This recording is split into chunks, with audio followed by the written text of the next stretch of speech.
Morning students, आज हम complex numbers की रिवीजन स्टार्ट करने जा रहे हैं। सबसे पहले हम डिस्कस करेंगे कि -1 का जो अंडर रूट है उसकी वैल्यू क्या होती है।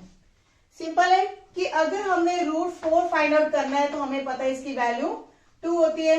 √9 की वैल्यू क्या होती है? 3। और इसी तरह अगर हमारे पास है x के = 1 तो इसके रूट्स हमारे पास क्या आ जाते हैं? x = ±1। लेकिन अगर हमारे पास है x के =-1 तो x के =-1 के रूट्स क्या होंगे? x will be equal to ±-1 root. तो यहां पर ये जो -1 का अंडर रूट है ये क्या है? इसको एक नया सिंबल दिया गया है आयोटा। तो आयोटा की जो वैल्यू है वो किसके इक्वल है?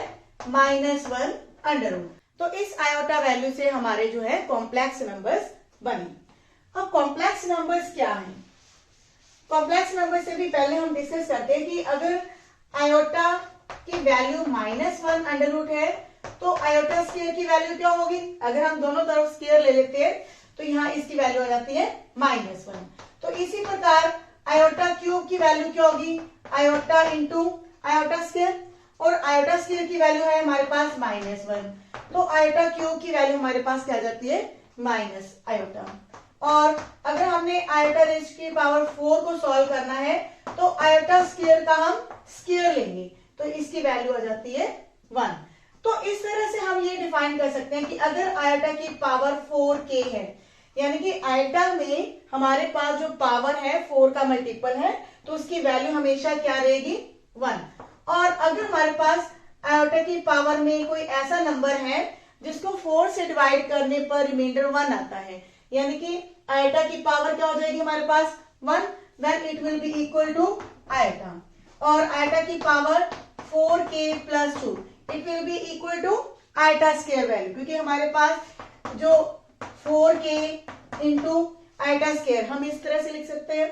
तो इसकी वैल्यू हमारे पास 1 है तो आयोटा स्क्वायर की वैल्यू -1 है। और लास्ट में iota raise to power 4k + 3 then it will be equal to -iota. तो ये हमारे आयोटा की पावर जो है उनके जनरल फॉर्मूले बन गए कि 4k होता है तो उसकी वैल्यू 1 आएगी। अगर उसकी पावर में 4k + 1 है तो उसकी वैल्यू आयोटा होगी। उसकी पावर में अगर 4k + 2 है तो उसकी वैल्यू -1 होगी। और आयोटा की पावर में 4k + 3 है तो उसकी वैल्यू -आयोटा होगी। अब हमारे पास कोई कॉम्प्लेक्स नंबर किस फॉर्म में लिखा जाएगा? कोई कॉम्प्लेक्स नंबर जिसको हमने z नाम दिया है इसको हम लिखते हैं x + आयोटा y की फॉर्म में। यहां पर हमारे x और y क्या होंगे? x and y belongs to real number, यानी कि ये कोई रियल नंबर होंगे। जैसे कि एग्जांपल मैं आपको दे रही हूँ 2 + 3 आयोटा। तो ये 2 और 3 क्या है? These are the real numbers. और कुछ ऐसे भी लिखा जा सकता है -2 + √3 आयोटा, क्योंकि हमारे जो a और b हैं दे आर रियल नंबर्स। तो रियल नंबर्स जो है अंडर रूट में भी हो सकते हैं। और यहाँ पे आयोटा की वैल्यू क्या है? -1 अंडर रूट।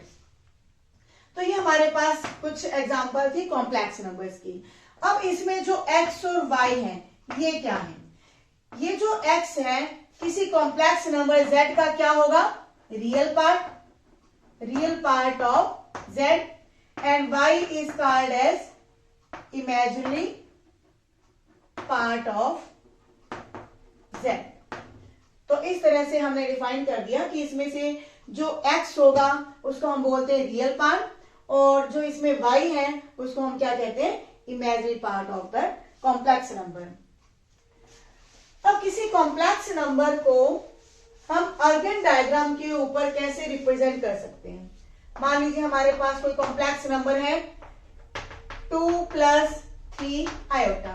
तो यहाँ पर x की वैल्यू क्या है? 2, और y की वैल्यू क्या है? 3। तो ये हमारी x एक्सिस है और ये हमारी y एक्सिस। एक्चुअल में इसको हम रियल वैल्यूज बोलेंगे और ये हमारी इमेजिनरी वैल्यूज है किसी कॉम्प्लेक्स नंबर के लिए। तो यहाँ पे जो हमारे पॉइंट्स होंगे बिल्कुल सेम ऐसे ही होंगे जैसे हमने 9th 10th में सीखे थे। तो कॉम्प्लेक्स नंबर को हम कैसे रिप्रेजेंट करेंगे? x की वैल्यू 2 है, y की वैल्यू 3 है, तो x की वैल्यू 2 और y की वैल्यू 3। तो इस तरह से ये हमारा एक पॉइंट की फॉर्म में आता है आर्गेंट प्लेन के ऊपर। तो ये कॉम्प्लेक्स नंबर जो है इसको हम किसी पॉइंट की फॉर्म में भी रिप्रेजेंट कर सकते हैं। अब है कि दो कॉम्प्लेक्स नंबर्स को जब हम ऐड करते हैं, now we will discuss the addition of two complex numbers. Means अगर हम दो कॉम्प्लेक्स नंबर्स को ऐड करेंगे तो क्या होगा? दो एग्जांपल ले रही हूं मैं इसके, कि अगर हमारे पास पहला नंबर है 2 + 3 आयोटा और दूसरा नंबर है 4 + 5 आयोटा, तो इन दोनों की एडिशन क्या होगी? हो सकता है इनमें से कोई नंबर नेगेटिव हो, या मैं 5 को -5 ले लेती हूँ, तो क्या होगा? उसमें ये होगा कि अगर कोई रियल पार्ट है तो उनके रियल पार्ट्स को ऐड किया जाएगा और इमेजिनरी पार्ट को अलग से ऐड किया जाएगा। तो रियल पार्ट को ऐड करेंगे तो 2 आएगा और इमेजिनरी पार्ट को ऐड करेंगे तो -2, क्योंकि यहाँ पे हमारी जो सेकेंड नंबर के अंदर इमेजिनरी पार्ट है वो नेगेटिव है, तो 3 iota -5 iota it will give you -2 iota. तो एडिशन में क्या है कि हमने रियल पार्ट्स को ऐड करना है और इमेजिनरी पार्ट को इमेजिनरी पार्ट के साथ ऐड करना है, लेकिन हम एक रियल पार्ट और एक इमेजिनरी पार्ट को ऐड नहीं कर सकते क्योंकि इसमें आयोटा नहीं है। अगर आयोटा नहीं है तो उसको हमने आयोटा वाली टर्म के साथ ऐड नहीं करना। ये बिल्कुल वैसे ही है जैसे कि हम 2a + 3a का आंसर हम क्या देते हैं? 5a, लेकिन क्या हम 2a को 3b के साथ ऐड करके 5a या 5b लिख सकते हैं? No, because they are not equal. ये हमारे पास a और b क्या है? दीज आर द वेरिएबल्स, तो ये अलग अलग वेरिएबल है, तो इसलिए हम उनको ऐड नहीं कर सकते। तो इसी तरह जो कॉम्प्लेक्स नंबर्स हैं उनमें जो एडिशन होती है रियल पार्ट की होती है और इमेजिनरी पार्ट की इमेजिनरी पार्ट के साथ एडिशन होगी। Now next is subtraction of two complex numbers. Subtraction of two complex numbers. अब दो कॉम्प्लेक्स नंबर्स की सब्ट्रैक्शन क्या है? If we need to find z1 - z2, मान लीजिए z1 नंबर हमारे पास है 7 - 3 आयोटा और सेकेंड नंबर है हमारे पास 5 - 4 आयोटा। ये दोनों में नेगेटिव भी, यहाँ पे दोनों जो रियल पार्ट और इमेजिनरी पार्ट है नेगेटिव ले रही हूँ। अब होगा क्या?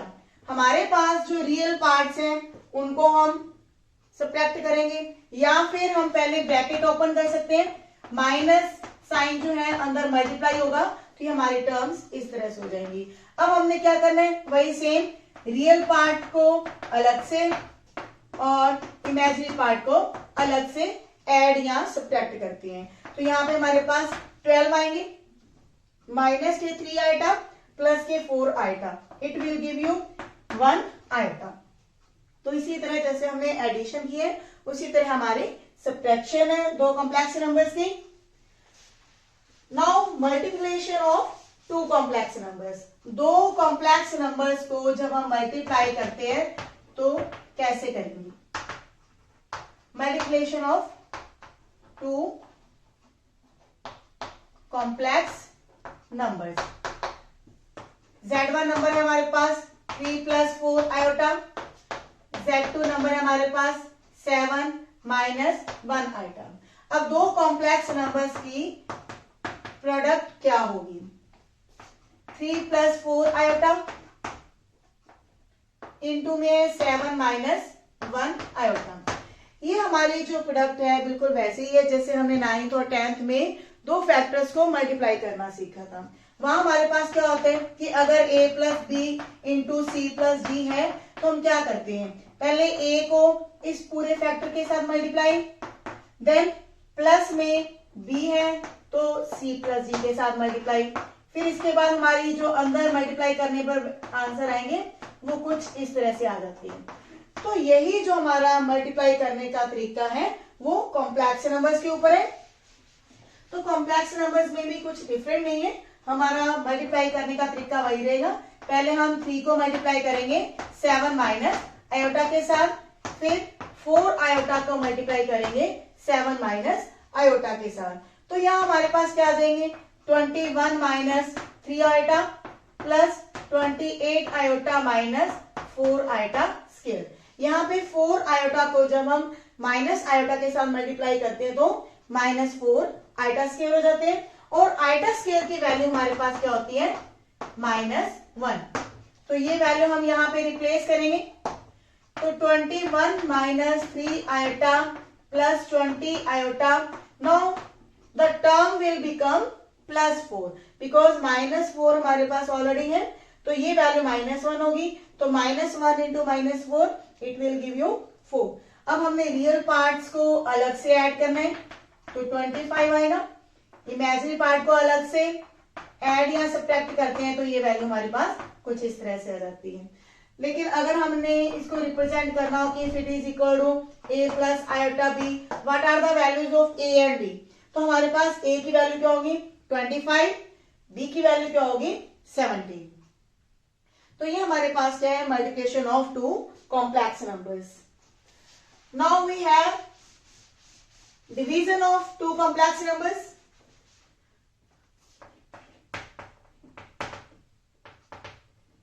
Division of two complex numbers. तो डिवीजन क्या है कि एक कॉम्प्लेक्स नंबर को जब हम दूसरे कॉम्प्लेक्स नंबर्स के साथ डिवाइड करते हैं तो क्या होगा। यहाँ हमारे पास नंबर है 5 माइनस 6 आयोटा और नीचे हमारे पास -2 प्लस 3 आयोटा। तो इस नंबर को आगे हमने एक कॉम्प्लेक्स नंबर के रूप में डिफाइन करना है, तो कैसे करेंगे।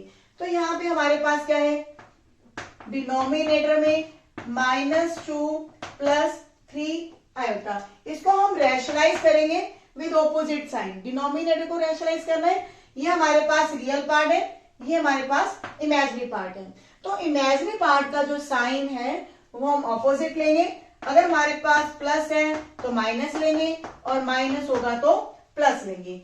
तो ये हमारे पास जो नंबर है, इसके बाद डिनोमिनेटर में हमारा रूल अप्लाई हो जाता है a plus B into a minus B that is equal to a square minus B square. तो यहाँ पे हमारे पास डिनोमिनेटर में क्या आएगा -2 स्क्वायर माइनस 3 आयोटा स्क्वायर, क्योंकि यहाँ पे हमारे पास a की वैल्यू क्या है -2 और b की वैल्यू क्या है 3 आयोटा। और ऊपर हमारे पास जो कॉम्प्लेक्स नंबर्स हैं उनकी मल्टीप्लिकेशन बिल्कुल सेम होगी जो हमने लास्ट क्वेश्चन के अंदर डिस्कस की है।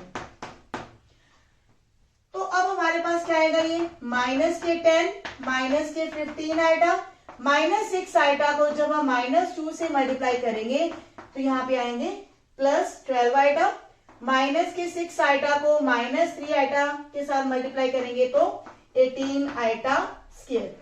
In the denominator, now -2 square is equal to 4 minus 9 iota square. अब आयोटा स्क्वायर की वैल्यू क्या होती है -1, तो यहाँ पर भी आयोटा स्क्वायर की वैल्यू -1 लेंगे और यहाँ पर भी आयोटा स्क्वायर की वैल्यू -1 लेंगे। अब हमारे पास क्या आएगा -10 -15 iota plus 12 iota -18 divide by 4 plus 9। तो अब हमारे पास क्या है ये रियल पार्ट है -10 और ये भी रियल पार्ट है -18। तो इन दोनों टर्म्स को ऐड करने पे -28। अब ये -15 आयोटा है और प्लस के 12 आयोटा, तो -3 आयोटा आएंगे डिवाइड में 13। तो 13 को हमने x वैल्यू के साथ और y वैल्यू के साथ सेपरेट कर देना है। तो हमारे पास जो a और b है तो वो क्या आएंगे a की वैल्यू -28/13 और b की वैल्यू आएगी -3/13। तो इस तरह से दो कॉम्प्लेक्स नंबर की ये डिवीजन हमारे पास इस तरह से सॉल्व हो जाती है।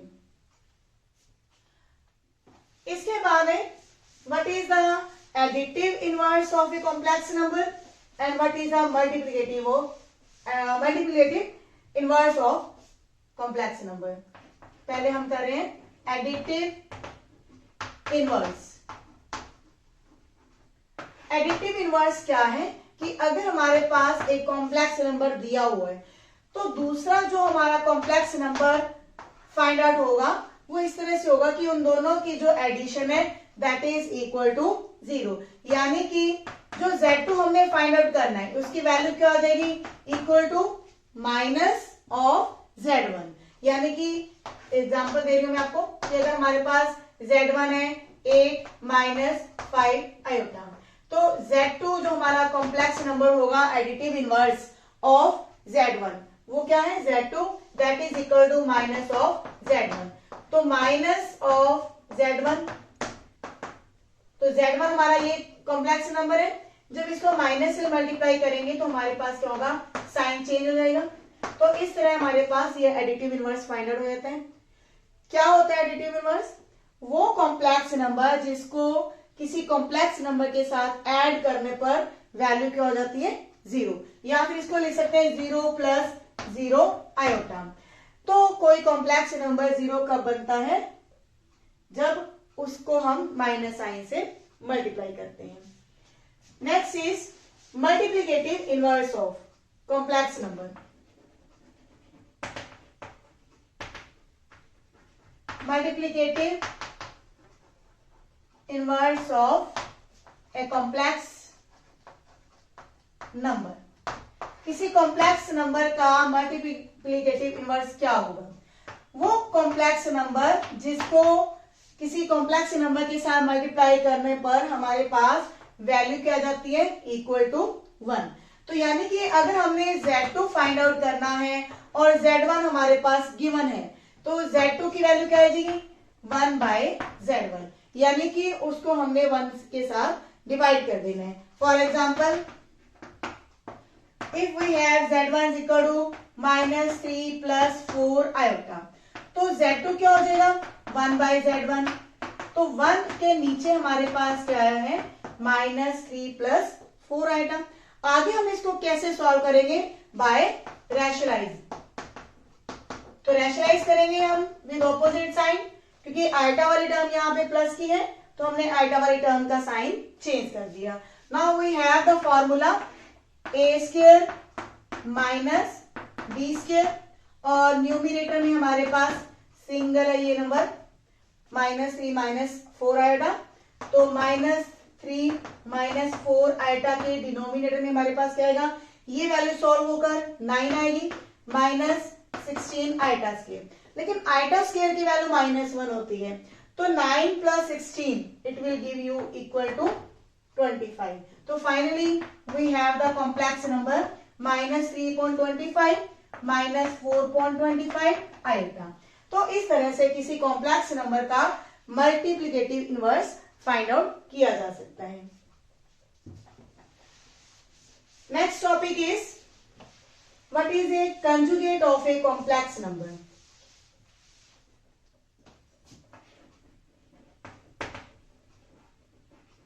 Conjugate of a complex number, इसके लिए पहले हम ग्राफ पे जाते हैं कि हमारे पास कोई पॉइंट P x y की फॉर्म में है, ये हमारा ओरिजिन है और ये वैल्यू x है और ये वैल्यू y है।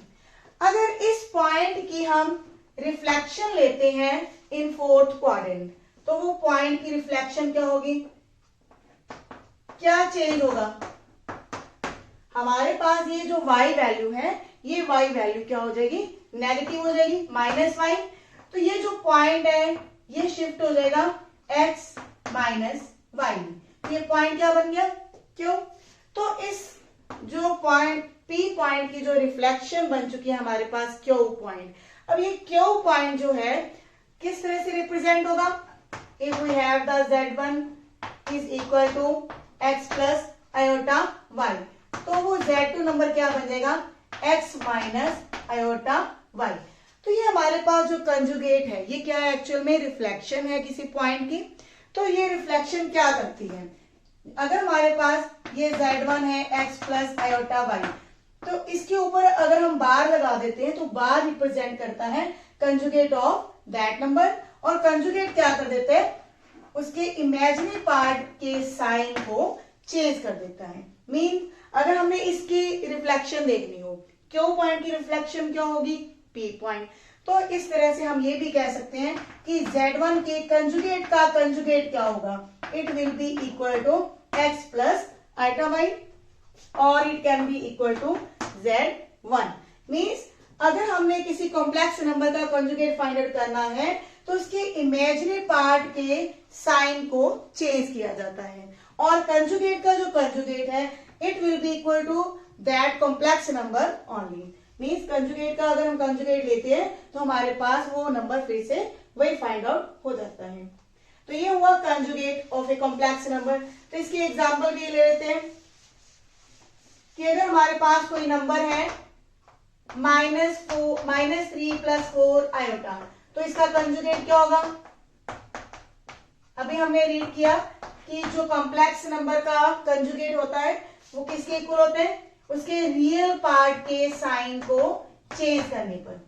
तो रियल पार्ट का साइन चेंज करेंगे तो हमारे, सॉरी, इमेजिनरी पार्ट का साइन चेंज करेंगे तो हमारे पास नंबर बन जाता है -3 - 4 आइटा। तो ये हमारे पास है conjugate of a complex number z। Now we have the modulus. Means अगर किसी कॉम्प्लेक्स नंबर की मैग्नीट्यूड वैल्यू निकालनी है, इसको हम मैग्नीट्यूड भी कह सकते हैं। This is a magnitude value of complex number. तो कॉम्प्लेक्स नंबर हमारे पास किस फॉर्म में है, x प्लस आयोटा वाई। इसके लिए हम दोबारा से ग्राफ के ऊपर जा रहे हैं। ये हमारी x एक्सिस है, ये y एक्सिस है, ओरिजिन, और ये हमारा पॉइंट है P, ये y वैल्यू, ये हमारी x वैल्यू। तो पॉइंट किस फॉर्म में आ रहे हैं हमारे पास, x, y की फॉर्म में। तो ये हमारे पास जो OP डिस्टेंस है, what is the OP distance. Actual में ये हमारे पास एक राइट एंगल ट्रायंगल बन रही है जिसमें बेस x है, परपेंडिकुलर y है, और ये हमारे पास क्या है, हाइपोटेन्यूज। तो हाइपोटेन्यूज की वैल्यू किसके इक्वल होती है, base square plus perpendicular square in under root. तो ये जो OP मॉडुलस है that is equal to Z modulus. Means किसी कॉम्प्लेक्स नंबर की मैग्नीट्यूड वैल्यू किसकी इक्वल होगी, x² प्लस y² इन अंडर रूट। तो इसको हम r के साथ भी डिनोट करते हैं, ये हम बाद में डिस्कस करेंगे, y it is equal to r। तो सिंपल है कि किसी कॉम्प्लेक्स नंबर की मैग्नीट्यूड वैल्यू किसके इक्वल होगी, x² प्लस y² इन अंडर रूट। और हम ये भी कह सकते हैं कि रियल पार्ट के स्क्वायर को जब हम ऐड करते हैं इमेजिनरी पार्ट के स्क्वायर के साथ, और उसके ऊपर उसका अंडर रूट लेते हैं, then it will be equal to magnitude of that complex number. तो इसकी भी एग्जांपल ले रहे हैं हम कि अगर हमारे पास कोई कॉम्प्लेक्स नंबर है -7 + 8 आइटम, तो कॉम्प्लेक्स नंबर का मैग्नीट्यूड वैल्यू क्या होगा, -7 का स्क्वायर प्लस 8 का स्क्वायर इन अंडर रूट। 7 का स्क्वायर आएगा 49 और 8 का स्क्वायर आएगा 64। तो ये वैल्यू हमारे पास सॉल्व होकर क्या आ जाती है, इन अंडर रूट 113। तो ये हमारे पास क्या है, किसी कॉम्प्लेक्स नंबर की मैग्नीट्यूड वैल्यू। तो इस तरह से हमारे पास ये कंजुगेट भी आ गया और मैग्नीट्यूड वैल्यू भी आ चुकी है। तो हमारे इस लेक्चर के अंदर आपने काफी कुछ सीखा है, और ये हमारी रिवीजन चल रही है, तो एक्सरसाइज के क्वेश्चंस आप खुद ट्राई करेंगे। मिलते हैं नेक्स्ट वीडियो में। Thank you.